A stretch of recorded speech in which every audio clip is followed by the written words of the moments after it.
अभी recently Kesari 2 movie का trailer release हुआ। Everything was fine until I saw Ananya's acting. Doesn't your England have queens? जिस iconic movie को over the year audience ने इतना प्यार दिया, जिस मूवी का ऑडियंस काफी टाइम से वेट कर रही थी, उसे अनन्या की एक्टिंग ने रुइन कर दिया। अभी तक ऑडियंस सिर्फ अनन्या को इसीलिए पसंद करी थी कि अनन्या अपने कंफर्ट जोन के अकॉर्डिंग मूवी कर रही है और उसमें वो अच्छा भी करी थी। बट क्या अब अनन्या को टैलेंटेड एक्टर्स के साथ कास्ट करके करण जौहर उन्हें सुपरस्टार बनाने की कोशिश कर रहे हैं? क्या ऑडियंस को अनन्या की PR एंड फेक आर्टिकल्स के थ्रू मैनिपुलेट किया जा रहा है? एंड क्या करण जौहर टैलेंटेड आउटसाइडर से मूवी स्टील करके अनन्या पांडे को मूवी दिलाने की कोशिश कर रहे हैं? So in this video we'll talk about Ananya's bad acting, her fake PR और क्या वो आलिया के फुटस्टेप को फॉलो करने का ट्राई कर रही हैं। सबसे पहले हम केसरी चैप्टर 2 मूवी के ट्रेलर की बात करते हैं। अगर आपने केसरी 1 मूवी देखी होगी तो आपको पता होगा कि ऑडियंस इस मूवी से इमोशनली जुड़ी हुई है। तो Kesari 1 movie is about 21 Sikh soldier जिन्होंने 1897 में 10,000 अफगानी आर्मी से फाइट करी थी और सिर्फ 21 लोग होने के बाद भी उन्होंने आखिरी दम तक 10,000 लोगों से फाइट हुई थी एंड शहीद हुए थे। ऑल्सो ये मूवी रियल स्टोरी पे बेस्ड थी।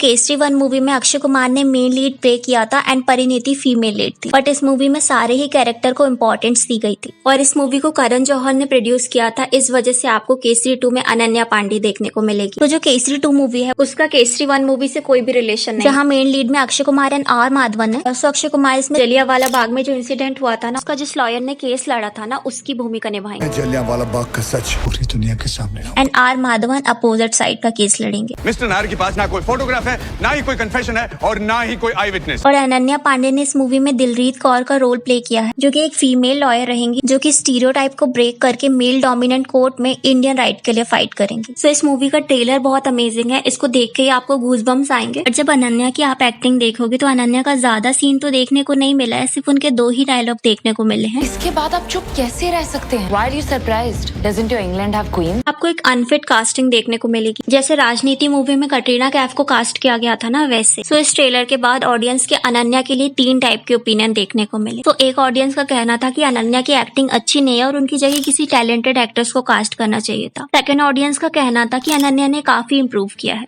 और जो थर्ड ऑडियंस थी वो फेक अकाउंट थे जो कि PR के थ्रू हायर किए गए थे। एंड ये फेक अकाउंट ना, जो लोग अनन्या को क्रिटिसाइज कर रहे थे, उनके रिप्लाई में जा जाके उन्हें अब्यूज कर रहे थे या फिर अनन्या को बेस्ट एक्टर बताने की कोशिश कर रहे थे। और एक फेक अकाउंट का कहना था कि अनन्या हॉलीवुड लेवल की एक्ट्रेस है। But in my opinion Ananya के जो एक्सप्रेशन थे ना वो ब्लैंक थे। इवन जो उनका एक्सेंट है ना वो जेंजी वाला लग रहा था, जबकि उस रोल को जस्टिफाई करने के लिए 90s वाला एक सीरियस एक्सेंट चाहिए था। जैसे आप अक्षय कुमार एंड R माधवन को ट्रेलर में देखोगे ना तो उनका और आप फील कर पाओगे। आपको ऐसा लगेगा ना कि वो दोनों इस कैरेक्टर को फील कर रहे हैं। अक्षय का जो डायलॉग था ना, योर एम्पायर इज श्रिंकिंग, आप उसे देख के गूज़बम्स फील करोगे एंड एक सेटिस्फेक्शन फील करोगे।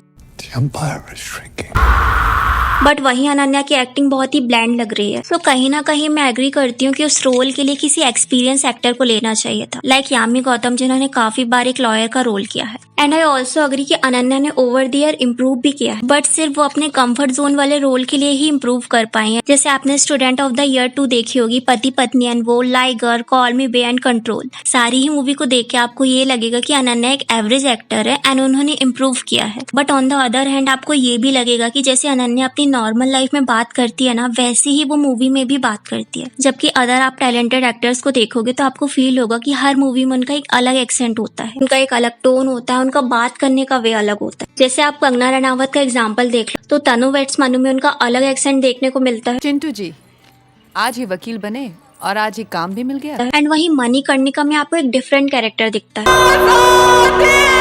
प्रियंका चोपड़ा की बात कर लो तो ऐतराज में उन्होंने एक नेगेटिव रोल प्ले किया था। और कौन बचाएगा उनको जेल जाने से मिसेस मल्होत्रा? तुम।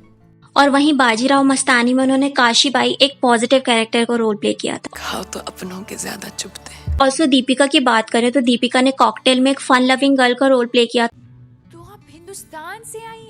तो पद्मावत में उन्होंने एक सीरियस क्वीन का रोल प्ले किया था। किसी को पत्थर में शिवलिंग दिखता है और किसी को शिवलिंग में भी पत्थर। तो यहाँ आप देख सकते हो कि उन्होंने डिफरेंट कैरेक्टर में एक डिफरेंट रोल प्ले किया। ये नहीं बोल सकते कि उनकी सारी ही मूवी में सेम एक्सेंट है या सेम टोन है। अनन्या का सारी ही मूवी में सेम एक्सेंट देखने को मिल रहा है। ऑल्सो एक मैंने रील देखी जो कि ट्रेलर रिलीज होने के कुछ टाइम बाद अपलोड किया गया था। नए जनरेशन एक्टर्स को क्या एडवाइस देना चाहोगे?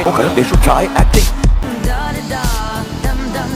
जिसमें कमेंट्स में मोस्टली लोगों ने बोला था कि एटलीस्ट अनन्या ने इम्प्रूव किया है। बट माई क्वेश्चन इज, क्या अभी भी इम्प्रूवमेंट की रिक्वायरमेंट है? ऑल नो अनन्या ने 2019 से एक्टिंग करना स्टार्ट किया था एंड अभी 6 साल होने वाले हैं और इन 6 सालों में अनन्या को काफी सारे चांसेस मिले हैं, विच इज फाइन। अनन्या के पास कनेक्शन है, पावर है, which is good. But don't you think अब अनन्या को इम्प्रूवमेंट के नहीं अपना बेस्ट देने की जरूरत है? आई मीन 6 साल किसी एक्टर के परफेक्ट होने के लिए सफिशिएंट होते हैं, राइट? वरना आउटसाइडर से फर्स्ट ही मूवी में बेस्ट एक्टिंग की उम्मीद की जाती है। एंड काफी सारे जो पेजेस है ना, वो अनन्या की एक्टिंग की एडिट को स्लो मोशन में शो करते हैं, जिससे क्या हो रहा है ना कि ऑडियंस मैनिपुलेट हो रही है। क्योंकि आप किसी भी क्लिप को पर्टिकुलर वे में इफेक्ट लगा के, पावरफुल सॉन्ग लगा के जब एडिट करते हो ना, एक सिंपल से सिंपल क्लिप है ना, वो कूल लगने लगती है, ऑसम लगने लगती है। वही क्लिप आप सिंपल देखोगे ना तो आपको बहुत ही नॉर्मल एंड ब्लैंड लगेगी। रुको एक एग्जांपल देती हूँ।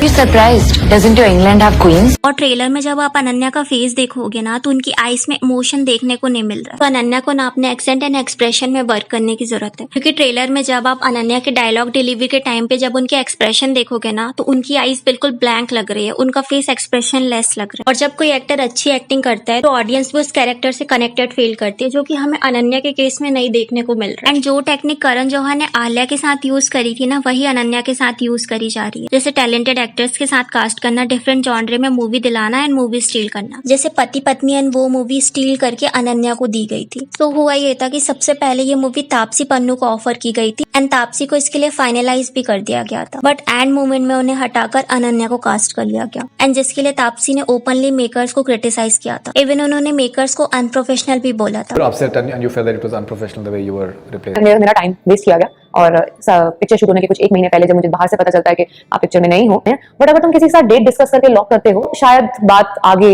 बढ़ चुकी है। आई मीन लास्ट टाइम आप कमिटमेंट देके कैसे मना कर सकते हो? एक एक्टर के लिए सबसे इम्पोर्टेंट होता है उनका टाइम। हो सकता है तापसी ने उस प्रोजेक्ट के लिए काफी सारे अदर प्रोजेक्ट को छोड़ा हो या फिर डिले किया हो, तो ये मेकर्स का काफी अनप्रोफेशनल बिहेवियर था। सेम हुआ था ड्रीम गर्ल 2 के टाइम पे। तो we all know dream girl 1 में आयुष्मान एंड नुसरत की केमिस्ट्री सबको पसंद आई थी एंड ऑडियंस को ये भी होप थी कि ड्रीम गर्ल 2 में भी नुसरत ही दिखेंगी, बट उस मूवी में नुसरत की जगह अनन्या को कास्ट कर लिया गया। और जब रिपोर्टर्स ने नुसरत से ये क्वेश्चन पूछा ना, तो Nusrat said I was part of dream girl 1 and I love that whole team and I miss working with them, but why they didn't cast me in dream girl 2? Everyone has the right to make their choice and decision. Similarly I have the right to feel disappointed and be vocal about it. So same बात आलिया की तरह अनन्या को भी Karan Johar follow करा रहे हैं। Even Ananya को talented actors जैसे दीपिका पादुकोण, आयुष्मान खुराना, विजय देवरकोंडा एंड अक्षय कुमार के साथ कास्ट किया जा रहा है। बट आलिया एंड अनन्या में डिफरेंस सिर्फ इतना है कि आलिया ने एक्चुअली इम्प्रूव किया। उड़ता पंजाब, गंगूबाई, गली बॉय, हाईवे में उन्होंने अपनी बेस्ट परफॉर्मेंस दी। बट वहीं अनन्या के केस में हम सालों से इम्प्रूवमेंट का वेट करे ही जा रहे हैं, बट बेस्ट परफॉर्मेंस निकल के आ ही नहीं रही है। यहीं अगर अनन्या की जगह किसी आउटसाइडर को इतने चांसेस दिए जाते ना, तो अभी तक उनका करियर बन जाता। तो आई थिंक अनन्या अपने कंफर्ट जोन वाली मूवीज में ही गुड है एंड हमारा नेपो किड्स से सिर्फ इतना एक्सपेक्टेशन रह गया है कि वो इम्प्रूव तो कर रहे हैं। एटलीस्ट हमने अपना लेवल इतना लो कर लिया है कि अब हम बिलो एवरेज एक्टर को अप्रिशिएट करने लगे। एंड पिछले साल से अगर आप अनन्या की अभी सोशल इमेज देखोगे ना, तो आपको एक अलग ही पब्लिक इमेज देखने को मिलेगी। जहाँ पहले लोग अनन्या की एक्टिंग को ट्रोल करते थे, उन्हें क्रिटिसाइज करते थे, अब लोग उन्हें प्यार करने लगे, उन्हें सपोर्ट करने लगे। लोगों का कहना है कि अनन्या तो स्वीट है, गुड एक्ट्रेस है, बट हमने ही गलती कर दी, हमने उसे ट्रोल किया। तो अनन्या की मूवीज के साथ साथ उनकी जो पीआर है ना, वो भी फुल वर्किंग मोड में एंड ये अनन्या के फेवर में वर्क भी कर रहा है। पहले जो लोग अनन्या को ट्रोल करते थे ना, अब अनन्या उनके आइडल बन गए हैं। एंड ये फेक ऑडियंस बिल्कुल भी नहीं है, ये रियल एंड जेन्युइन ऑडियंस, क्योंकि अनन्या को उनके स्वीट एंड प्योर नेचर के लिए पसंद करती है। शायद ऑडियंस को अनन्या का बुलिंग स्कैंडल नहीं पता। एंड अगर कोई भी अनन्या के इंटरव्यूज या इंटरेक्शन देखेगा ना, तो वो फील करेगा कि अनन्या बबली है, स्वीट है एंड हम्बल है। एंड इट्स गुड, क्योंकि ऑडियंस भी यही चाहती है कि एक्टर्स की ऑफलाइन पर्सनैलिटी भी अच्छी रहे। एटलीस्ट अनन्या अपने पीआर से किसी को हार्म नहीं कर रही है, वो खुद को ही प्रमोट करने का ट्राई कर रही है। बट द प्रॉब्लम इज कुछ ऑडियंस अनन्या को लाइक करती है, which is a good thing,